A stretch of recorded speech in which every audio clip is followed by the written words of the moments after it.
Good morning, everyone. Wags, are you there? Okay, well, in the meantime, let me here he comes. William Wagner, Wags, is from St. Petersburg, and he's in his little Hawaiian shirt, the Floridian shirt. And he is a change manager or project manager regarding change.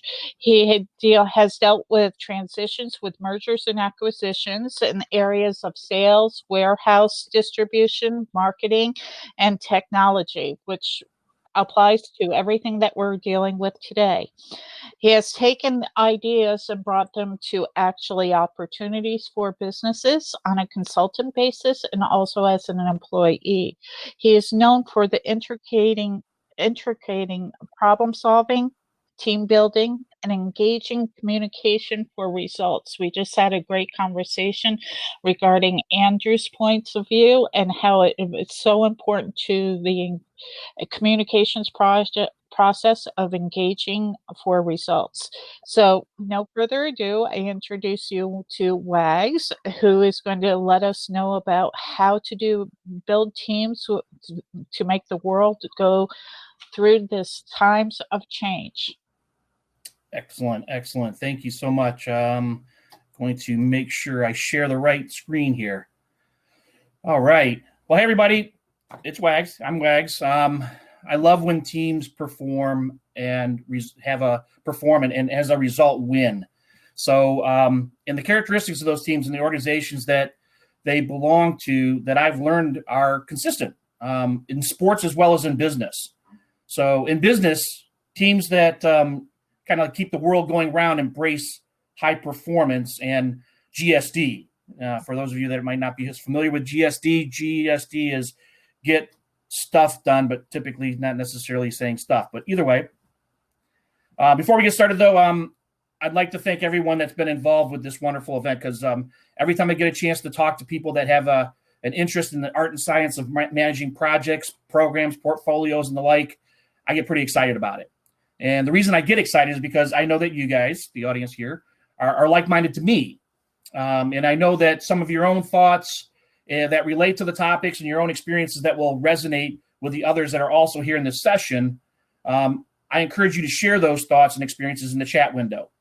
Shelby's going to be monitoring the chat to help ensure that if something's brought up in the chat and during the discussion, I'll make sure that I address it. So if something needs to be clarified or that, but if something's relevant that could wait to the Q&A session, she's going to keep it in track and then make sure that she puts in the parking lot so that when we do the Q&A at the end, then we can bring it up at that point in time and make sure we address it. So to start off, though, before we get started, I'd like to throw out some fun facts just to get our brains thinking, even though Andrew did a great job before this. And I was talking to my oldest granddaughter last weekend, and she's really into science. And she's 9 years old, almost 10, and she comes up with some really good questions that lead to some interesting discussions and facts. And I'm really fortunate to have someone that's as curious and thought-provoking as she is. And we were talking about maps and the Earth and compass direction, and the discussion led to how north is always on the top of a map, but from our perspective, north is actually in a direction that's perpendicular to ourselves when we're standing on the Earth. Then that led to a discussion about how large the Earth really is. So basically, got my pretty fast library of all the data out there and Googled to find out how big is the Earth? What's the circumference? And what we learned is that it's 24,901 miles at the equator. So if I took a Sharpie marker and drew it at the equator, it'd be 24,901 miles.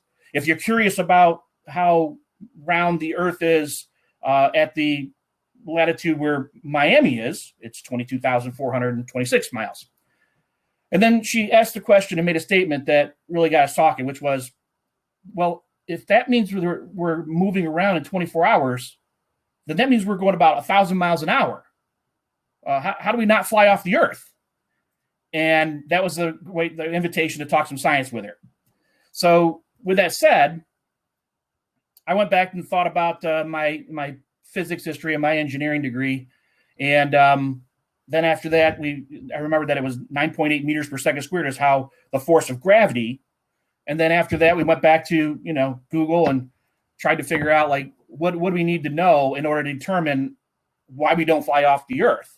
And so we came up with some equations and that about centripetal force and all that kind of fun stuff, and learned that it's we're basically having a force of 0.038 meters per second squared of trying to throw us off the Earth. So because 9.8 is bigger than 0.038, we don't fly off the Earth. So hopefully that's a little bit of a fun fact to get your brains thinking a little bit. And obviously it's an interesting discussion. So if you're at some place that you're with other people, even though not a lot of opportunities to do that during the COVID days, but hey, you got some fun fact that you can share with other people now.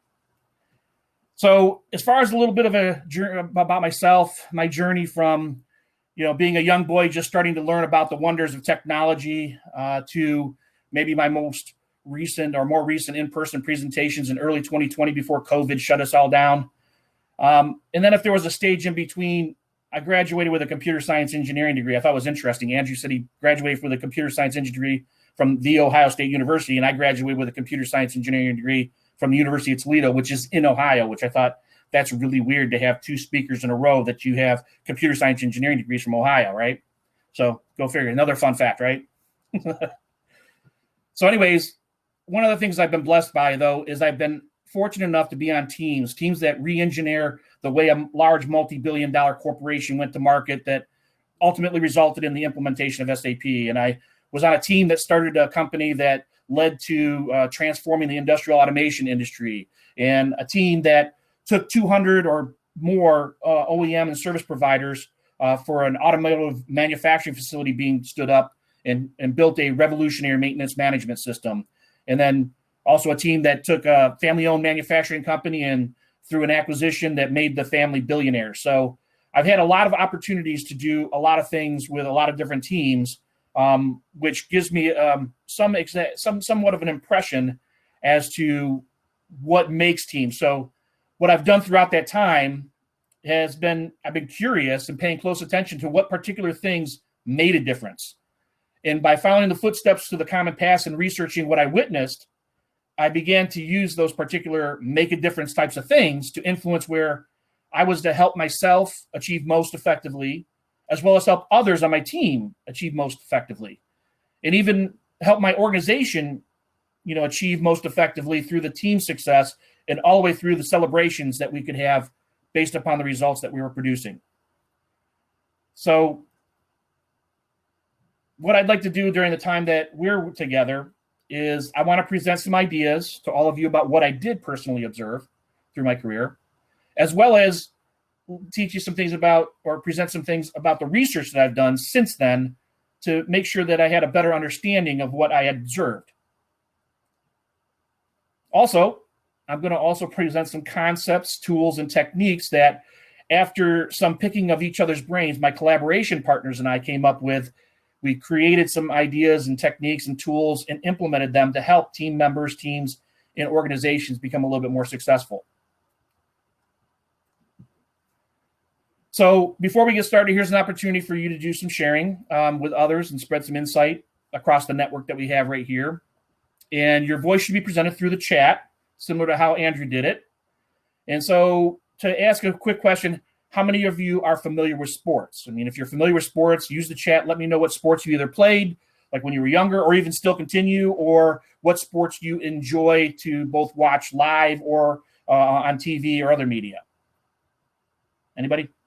Soccer, volleyball, excellent. The kids play soccer, yeah.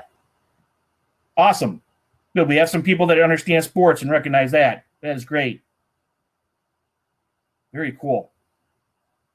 Just to put a little shout out for the Tampa area, which is where I'm at. We've been very fortunate that in the hockey, we won the Stanley Cup, and in the World Series, we got to the World Series. Unfortunately, we didn't win it for the Tampa area. And right now we got Tom Brady and Gronk over here and Bruce Arians, and Tampa's football team is looking pretty good right now. So I'm really pumped up. So anyways, great, excellent. I'm glad that you guys know sports, because I will say that I have to apologize for anybody else that doesn't know sports, or, because I played sports all my life. And as a kid, I played football, soccer, baseball, dodgeball, basketball, and so on. As I got older, I played some slow pitch softball and golf, and I continued to play tennis, ping pong, and most recently, I've been into pickleball recently. And then I also like to watch my favorite sporting teams. I used to be a big-time Redskins fan. Redskins don't exist anymore, so now I'm totally a Buccaneers fan. But I still also like some other teams that are out there that I've been around when I was raising my kids up in the Ohio near Detroit. So I just want to make sure that I apologize to anybody that doesn't know sports, because I use sports a lot of times as metaphors and analogies to leadership and all the other aspects of teams. So let's just move on. So let's get started. So the first thing I want to do is ask a rhetorical question. How many types of team members exist? And I'm not expecting you to get the answers here, but I will give you some information because it depends on who you ask. If you ask Mr. Belbin, there are 9 distinct team roles. If you ask the mother-daughter team of Myers-Briggs, which Andrew brought up, there's 16 distinct personality types. If you ask Mr. Anderson, he would tell you that there are 4 types of organizational team members. And if you ask Mr. Hansen and Mr. Allen, they would cite the 4 types of team members as described in their book. So let's take a quick look at each of these specific approaches. Meredith Belbin did a great job, or a great deal of research that culminated into his team role theory, as explained in his 1981 book, Management Teams, Why They Succeed or Fail.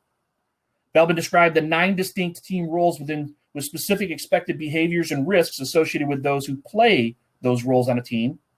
And his theory also segregated those roles into 3 categories of roles. Something to note, though, is that some people take on multiple roles on a team and even can exist in more than one category if their personality versatility can manage it. The performance of a team depends on what the team's goals are versus having the right roles to achieve the particular goal. The more roles, the more achievement is possible. Catherine Briggs and her daughter, Isabel Briggs Myers, originally came up with a strategy to identify a woman's personality to fit her into the appropriate kind of job during World War II, when many of the men went off to war and jobs needed to be filled to support the economy and war effort. The Myers-Briggs model is based upon 4 distinct dimensions with 2 corresponding sides. And based upon the combination of the particular side of those 4 dimensions, a particular type of personality is identified, which provides a distinct set of consistent behavioral characteristics. For instance, the ISTP in the bottom left-hand corner has the name of virtuoso and has 3 characteristics showing bold, practical, and experimental, based upon being more of an introvert versus an extrovert, using more of their senses versus intuition, using more of what they think versus what they feel, and being more perceptive versus being judgy. The model has more details associated with each of these distinct personality types and names for them depending upon who is describing them. For instance, in the boxes, INTJ is called the architect, where in the circle diagram that another person produced, it's called the planner. Similarly, INFJ or FJ is the advocate versus visionary. The characteristics based upon the dimensions are the same. The model has been refined more and more, and the testing methodologies have become more and more effective at identifying an individual's personality following those 4 dimensions of type and the multiple layers of how those dimensions overlap one another.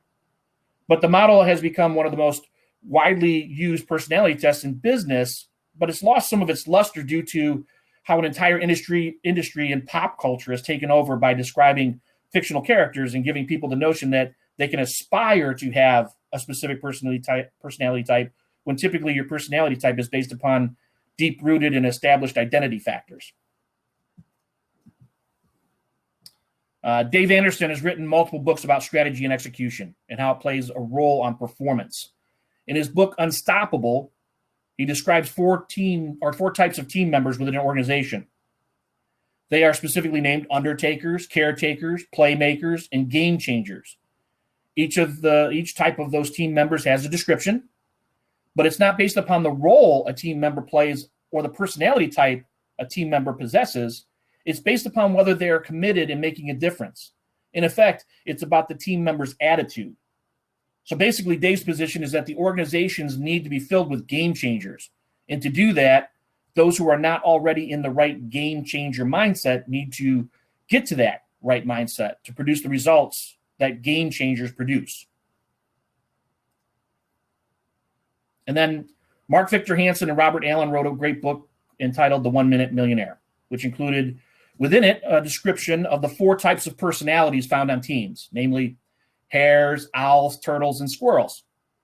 Their explanation in the book suggests that teams operate best when the 4 HOTS personality types are present and work together, even though the different personality types, when embodied in different people, may show a level of dislike even towards each other. We need hares for the new ideas. We need turtles to vet those ideas. We need owls to have the hares and turtles work effectively together. And we need squirrels to execute the plans that were created due to the turtles vetting the ideas and owls getting the squirrels organized. So the ideas to plans, to organized execution creates success. The moral of the story with these different approaches is that teams are made up of different kinds of team members playing roles with different mindsets, contributing to the success of the team in different ways. So with that said, I've gone through a lot of that, but that talks about the particular behavioral types of the individual members on a team. Before we continue on and keep on going, I'm going to ask you for a little bit more feedback again, because now I'm going to talk about how those things play a role in a real life situation. And I wanted to know how many of you guys are familiar with basketball. Just use either yes or no or Y and N in the chat window to make sure that you're familiar with basketball. So a lot of Y's. Good. Otherwise, this part might be like, boy, what a boring kind of thing this is. But if you do understand basketball, that's a good thing. Awesome. Thank you. So to get a sense of how these team members' roles and personality types play out in the real world, we're going to look at a real example. And I like to use an example of where there's some consistent championship level high-performing teams. I'm a big basketball fan, in particular the NBA. Over the course of my team of being a fan, which started back in the 70s, there have been multiple NBA championships teams that dominated a number of years. To give you a sense, on this screen right here, the Celtics and the Lakers won 8 out of 9 NBA championships between 1980 and 1988. The Pistons, Bulls, and Rockets won the next 10 NBA championships from 89 through 98. The Lakers then won 3 NBA championships in a row from 2000 to 2002. And then the Miami Heat won 2 NBA championships in 2012 and 2013. And the Warriors won 3 out of 4 from 2015 to 2018. I like talking about these NBA championship teams, specifically basketball, due to the intricacies of the game, as well as the NBA has the longevity of dominant players and their supporting cast, because then we don't have to worry about, teams that are like in the little leagues, the college, and, those kind of things, because then they're just having rotations of players going in and out. For those of you that are not familiar with basketball, typically you have 5 players on a team competing at the same time there's 5 players on another team.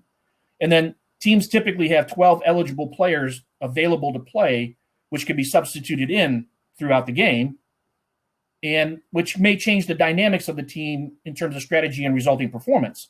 So, for instance, a team could play a lot of taller and bigger players to push the other teams around, or they could put some smaller and faster players to run around the team. And depending upon those particular types of circumstances, the other teams, once there's a substitution made, they may make a reactionary substitution as well, kind of like a cat and mouse kind of game, which makes it pretty exciting for people like me who are in the thinking part of the game, as well as relying upon the effort part of the performance.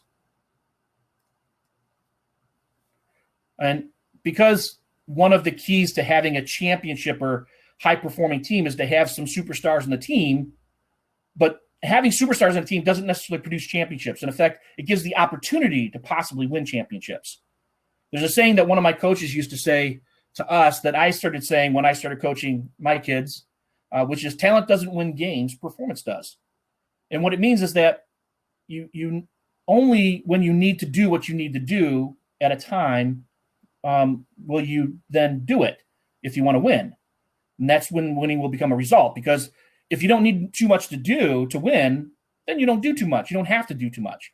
But when you're expected to do, or whatever you're expected to do becomes more and more difficult and requires a higher level of performance, as well as when more things could go wrong, higher levels of performance includes focus, energy, and persistence, and other characteristics that define what kinds of results you drive, which then become more elusive to even the really talented individuals out there. So recently, there was a documentary series that ESPN put out called The Last Dance, which pretty much presented to the world a behind-the-scenes view of how Michael Jordan, Scottie Pippen, and the variety of players, along with Coach Phil Jackson of the Chicago Bulls, they won 6 NBA championships in an 8-year span of time. And Michael Jordan, arguably the best player in the world that ever played the game, played in NBA for a number of years before he actually made it to the finals and won championships. It wasn't until the other factors came into play, and that all was on display in this documentary series. But rather than diving deep into the Chicago Bulls, I wanted to look at a more local team. In particular, I wanted to look at the 2 particular distinct journeys to when championships came about for the Miami Heat. The interesting part about how a championship team does come together, though, is oftentimes way before the actual team is actually there working. So, for instance, to understand the Miami Heat's first championship, we need to go all the way back to 1967 to when a young man named Pat Riley came out of college basketball and was drafted into the NBA as a player on the LA Lakers team. He even won an NBA championship in 1972, learning what it takes to play to get to a championship. Riley went on to end his playing days and join the coaching staff at the LA Lakers. And in 1979, he became the head coach. Riley then took those Lakers to multiple NBA championships and learned what it took then to coach to a championship. Also during that time, he hired a person by the name of Randy Fund to be an assistant coach. And then in 1995, Riley was hired to be the head coach of the Miami Heat. And in that same year, Shaquille O'Neal was drafted in the NBA to the cross-state rival Orlando Magic. And a year later, Randy Fund was hired to be the GM of Miami Heat. And then after that, Shaquille O'Neal, when he was at LA, he won 3 NBA championships himself, and he was even the MVP of those championships and the league MVP. So he learned what it took also to play to win a championship. And then in 2003 and 2004, Randy Fund, drafted Dwayne Wade and traded to get Shaquille O'Neal to the Miami Heat, along with a great supporting cast. And in 2006, the Miami Heat won their first NBA championship. So the key to winning the championship was the combination of championship-level player acquisitions, championship-level coaching, championship-level superstars performing, and championship-level supporting cast performing. So getting the right types of team members on the team to ensure all the roles are covered, as Mr. Belbin described, having the right mindset and performing like game changers, like Mr. Anderson said, and having team members recognize and appreciate the different personality types to work best together, as the Myers and Briggs chart describes, and having the right mix of ideas, questioning, planning, and executing to collectively reach success is what leads to that high performance and in the NBA winning championships. Miami Heat, though, is a great organization to show how an organization can withstand change and still win championships by then looking at the second and third NBA championships journey. We already know about the early beginnings of how Pat Riley and Dwayne Wade came into the picture. And in the one thing that we don't know, though, is that Eric Spoelstra was hired as a assistant coach by Randy Fund back in 1997. And then after the 2006 championship, the team got to the playoffs in that, but they made it to the first round at best. And then finally in 2008, Spoelstra took over as the new head coach and Riley became the GM. Then after that, Riley went out and acquired 2 superstars, LeBron James and Chris Bosh, through some trades. Got him back on the team, and then the next year, Miami Heat made it to the NBA Finals, but lost to the Dallas Mavericks. Then after that, the next year, Miami Heat made it back to the NBA Finals and won their second championship. Right after that, they also then went out and traded or signed a free agent named Ray Allen, who also won a championship up at the Boston Celtics. And in 2013, the Miami Heat won their third NBA championship and became a back-to-back champion, which put their place in history. They also made it to the finals the next year, but unfortunately lost in the finals. The keys, again, to these championships and high-performing years were the combination of the right individual contributors, the right team-oriented approach, and the commitment that they had. So to reach those championships and high performance, it it's not just so simple. There takes a great deal of focus effort required to build championship level or high performing teams and organizations. And the main ingredients, though, from one championship, then period of time, and then winning another championship by a lot of this organization was on display. So the question is, if you talk about how the team members all play, what other factors result then in high performance? And to explore those factors, I want to use a three-legged stool. The reason I use a three-legged stool is because there are three major factors that affect an organization's ability to attain and retain high-performing teams. Those three major factors are culture, strategy, and leadership. And for any of you that are familiar with the three-legged stool, the only comfortable way that you should support anything on that stool is to have a balance with the three legs. In other words, you can't have one leg much more pronounced than the others and still continue to be balanced. To understand how my collaboration partners and I think, let me present some definitions of these three main factors in the way that we think of them. First major factor is culture. An organization culture is a set of learned values, beliefs, and shared assumptions learned through interactions with other individuals in the organization that orient everyone to perceive, think, feel, and behave in a way that builds acceptable unity within that organization.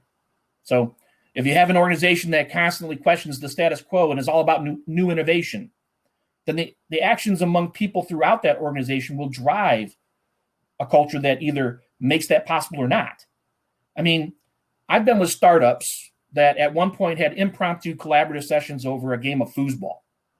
Then when the company grew and an acquisition brought new executives that believed in a different culture, then billability demands became the standard benchmark of performance, and those impromptu collaborative sessions went away. So those people who thrived in the startup culture felt very constrained in the accountability culture. And that's not to poo-poo on billability. If done right, billability and customer satisfaction cultures drive high performance as well. I'm simply showing that culture is what it is and is a factor in levels of performance. It's the consistency and alignment across the organization that drives that performance. Whether the organization is large, medium, or small, you can research any of the companies who achieved a spot on the entrepreneur.com list of companies with the top company culture. So to get on this list, organizational leaders, managers, and contributors provide information related to 24 factors across 7 areas. Those 7 areas are alignment, effectiveness, connection, management, engagement, leadership, and then they call something called basics, which includes like pay, benefits, and training. The entrepreneur.com assessment looks at how the organization's individual contributors behave and expect others to behave and what their beliefs, values, and shared assumptions are. The second major factor is strategy. Strategy defined as the aspiration of an organization. It's based upon the value that the organization delivers to customers. And the strategy should also incorporate an organizational level plan that takes under consideration organizational strengths and weaknesses. So there are a lot of thought leaders on strategy that also incorporate competitive advantages in their definitions. From our perspective, by virtue of providing value to a customer, whether that be different or the same as another provider, the organization will still have a strategy that will guide all of their individual contributors within the organization. For an organization's longevity, though, especially in a competitive environment, uniqueness in the value that's delivered to customers, that must become then the competitive advantage. Again, I'm going to apologize about using sports metaphors in case you're not as aware of the sports themselves. In this case, I'm going to use American football, and I'm going to use a grand scale version, National Football League, so as not to worry about, again, having the players for a certain period of time, like at universities, high schools, or little leagues. Also, the NFL teams are businesses. So, for example, there's a front office with administrative staff and executive management like any other business. Then there are staffs that take care of the various areas or functions of the business like contracts, marketing, and so on. The coaching staff and players have the highest profile part of the organization because it relates to the games and they're all glamorized that way. But even with the coaching staffs, there are layers such as the offense and the defense and special teams. And within those teams, there are specialized coaches and players like quarterbacks, running backs, linemen, receivers, and all that kind of stuff. So a strategy that provides a value to its customers or fans for an NFL team may be to simply win a championship or possibly make the playoffs, or possibly just have a winning season at that highest level. While each layer may have a more specific strategy, like how to leverage players on the field, specific plays to use during a game, or whatever, as long as it leverages its strengths and reduces the risks of its vulnerabilities, and be aligned with that higher level organizational strategy. The third major factor is leadership. Leadership is all about how individuals inspire and motivate others. It's not necessarily an executive thing or a management thing. It's an individual contributor thing. Whether the inspiration and motivation is through communication or setting an example that rallies others, they just need to drive something that everyone else believes in. Leadership is about inspiration and motivation. It's the speeches before a game. It's the cheerleading during a game. It's the post-game lesson speeches after a game. But it's not only communication. It's also doing the things in a manner that shows empathy and compassion. For example, helping when help is needed. Leadership is not management. It's not pulling the strings, trying to control the actions of others. It's not standing over others to monitor what is being done. It's not forcing people to put a bunch of effort into and not getting anywhere. Leadership comes from all directions as well, to all other directions within an organization, whether that be an individual in the group stepping up or an individual bringing others along, or as simple as congratulating another individual or a group of individuals recognizing the achievement of a team.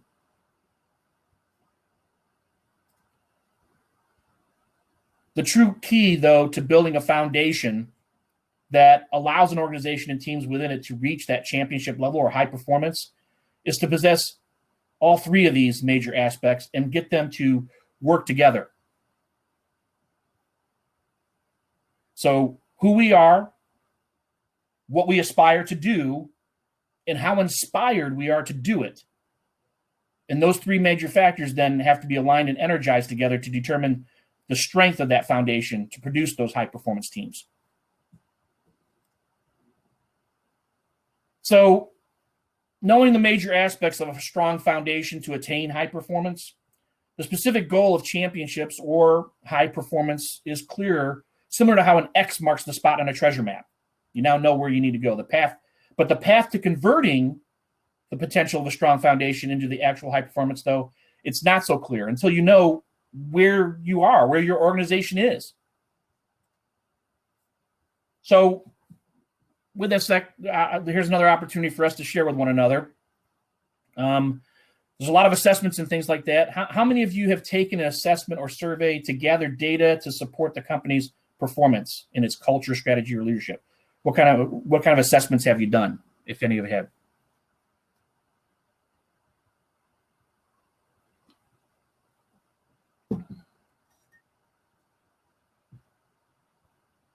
Anybody responding? Have you guys ever taken an assessment to not just like one for your individual behavioral thing like the Myers-Briggs, but have you taken an assessment as part of an organizational assessment to talk about how well your strategy is done, what is your culture like, what kind of leadership, what performance is your leadership doing? Got a couple yeses, got some nos.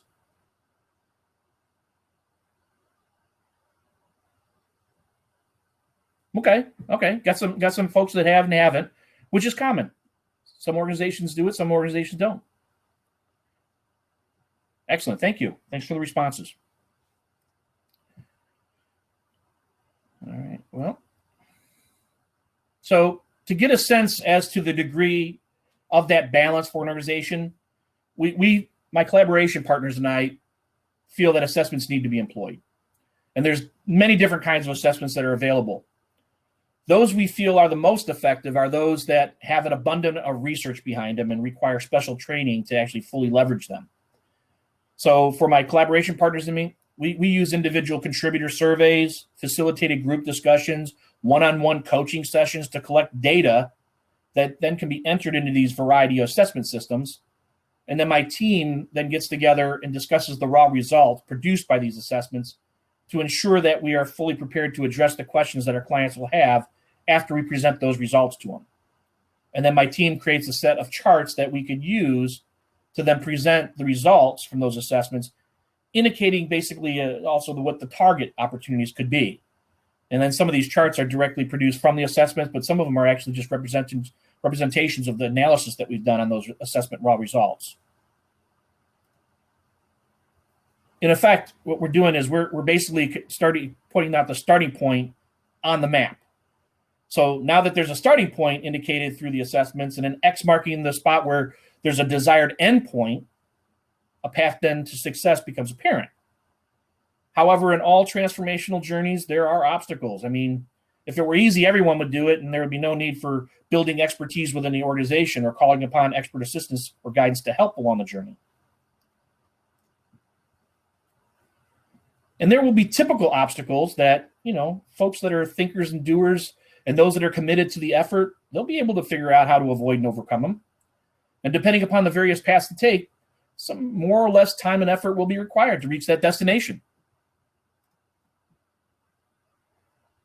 But most oftentimes in transformation, there will be obstacles that will not be typical and will not be understood by the transforming organizations, no matter how much thinking, doing, and commitment there is.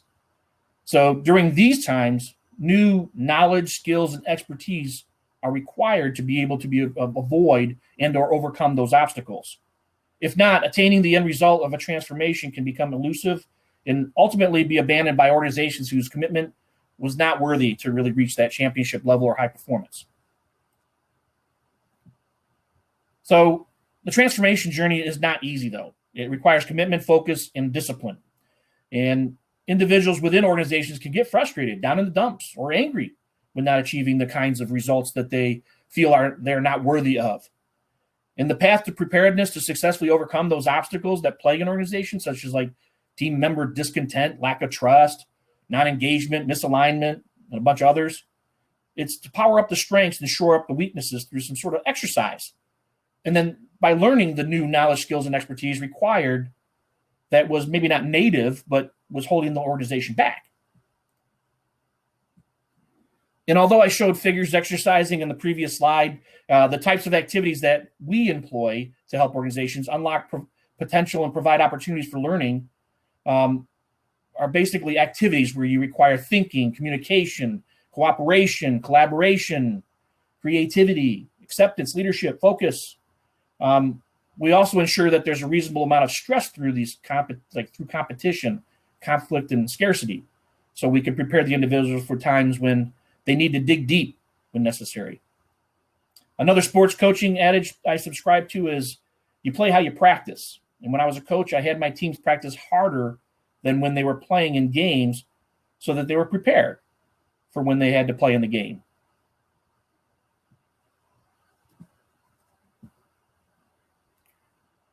So at some point in our careers, we've done some team building exercises or team challenges, or simply some non-business work-related team bonding activities. So again, using the chat, like to hear everybody's response. Do you have that? What kind of things that you've done, team focused exercises, challenges, or activities that have you felt were making a difference in your organizations? You guys have any? Simulation, nice.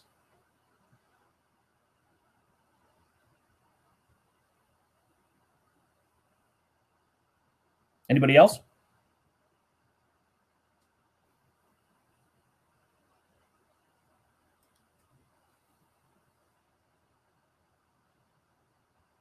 Thinking.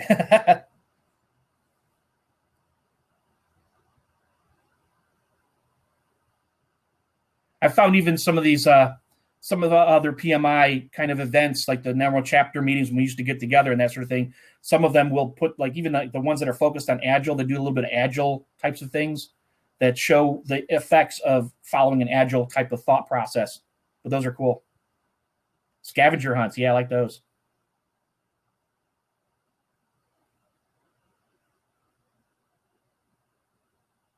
Breakout room, yeah, nice.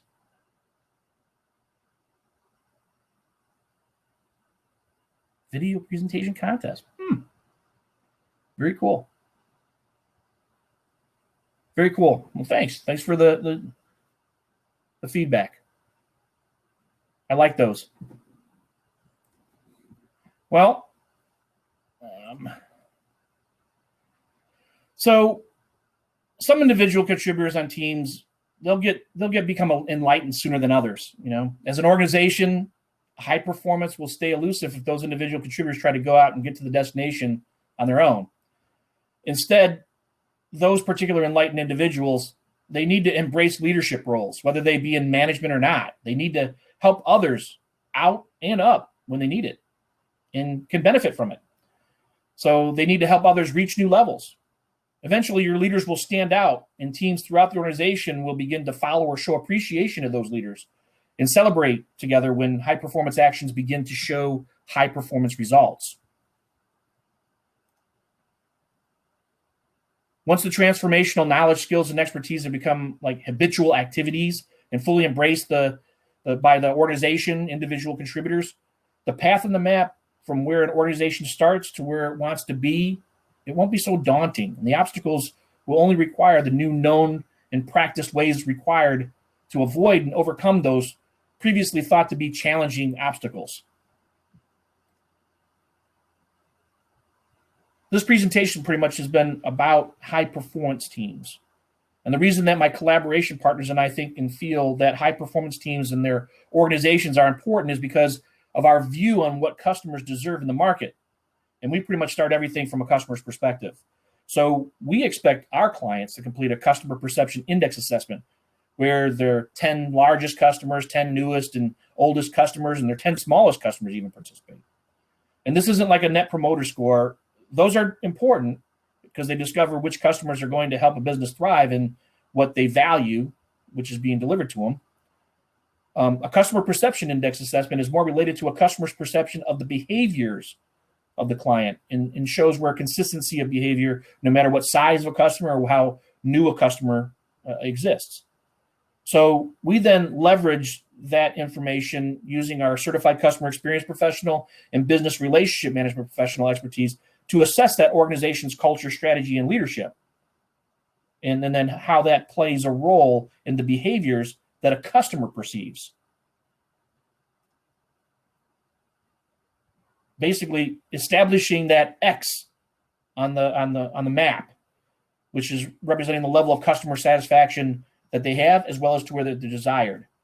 And then transforming an organization that is built upon high-performing teams, we use basically the Lean Six Sigma DMAIC approach, whose first three phases are to define, measure, and analyze the organization from a current state and get that clearly as the you are here, if you will, on that map that we saw. So in effect, we help an organization realize what they do, why they do it, and how well they do it, and relate that to what they thought they did, and why they thought they did it, and how well they thought they did it from a disconnected or at least an objective perspective.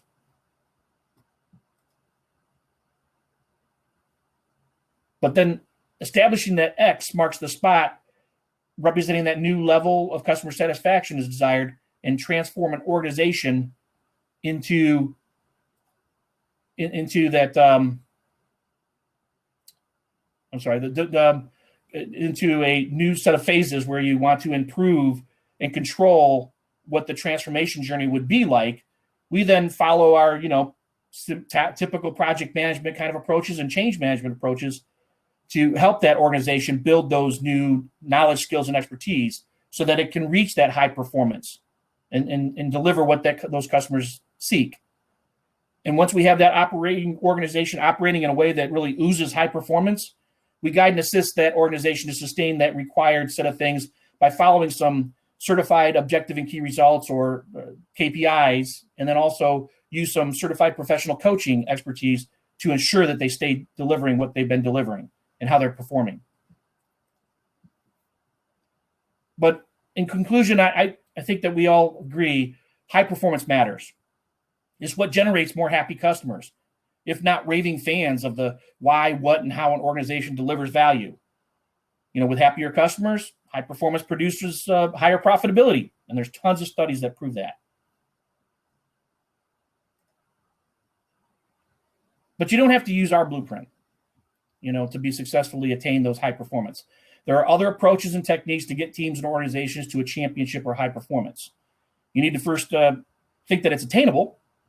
Then you have to take inventory to ensure all the right pieces are available. And if not, go get them. And then figure out how to put those pieces together.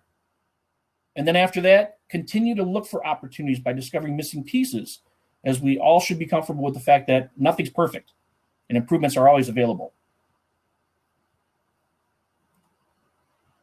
So let me take us back to the beginning of my time here, and I know I've been flying through a whole bunch of stuff here, and review what I said I was going to do.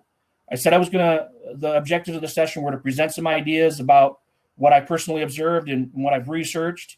I also said that I was going to present some concepts, tools, and techniques that my partners and I created to help team members, teams, and organizations reach that high performance. So let me see how I did here. First, I talked about the dynamics of individual contributors and used the Miami Heat even as an example of how the right team members affect teams reaching that high performance. I then talked about the major aspects of an organizational foundation, like the culture, strategy, and leadership, and how they affect organizations and allow teams to reach those high performance.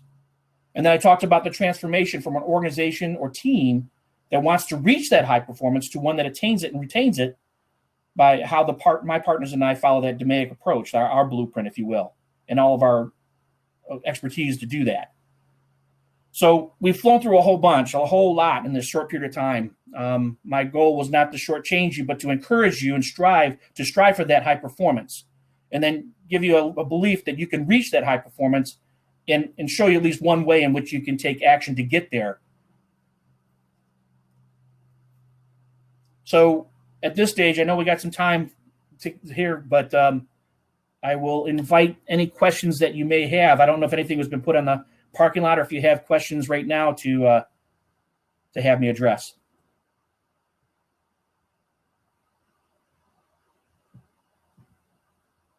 Anybody? Shelby, do we have anything?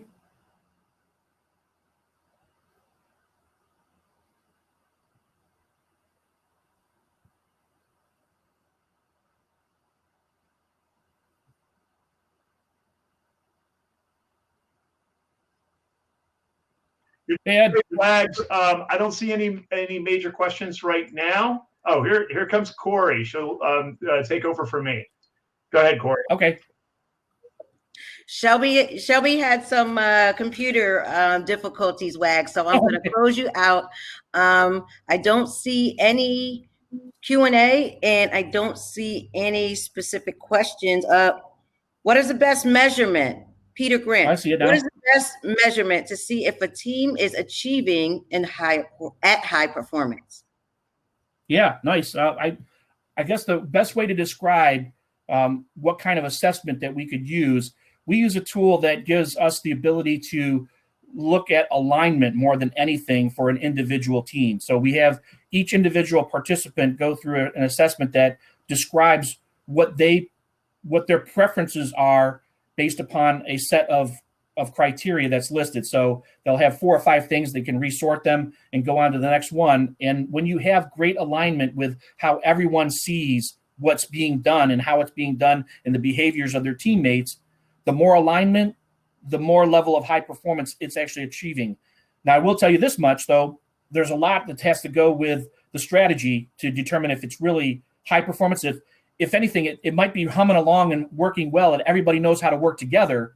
But if you're not trying to achieve anything in particular, then it may not be all that great from a results perspective. They're not generating great results, but they're generating results that they can generate.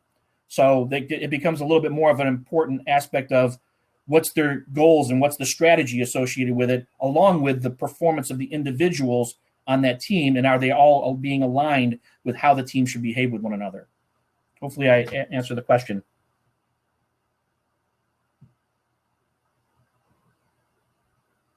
A million. Much. Thank you. I appreciate it. If anybody wants to follow anything after this and that sort of thing, I do have a Mindful Project Leadership kind of like YouTube channel and LinkedIn and Twitter and Facebook, and I'm also producing some project bites out there. And feel free to also reach out to me via my email. The Wags at mindfulprojectleadership.com. So thank you, everybody. All right, great. Have a great day. Good morning, everyone. So just want to remind you, you can network with everyone at your table until about 10:45. That's when the next session starts. To another breakout room. You can do that at that time before the next session starts. And also at the top, you will see a camera button in black. You can check on that to review the agenda for the session. Have a good day.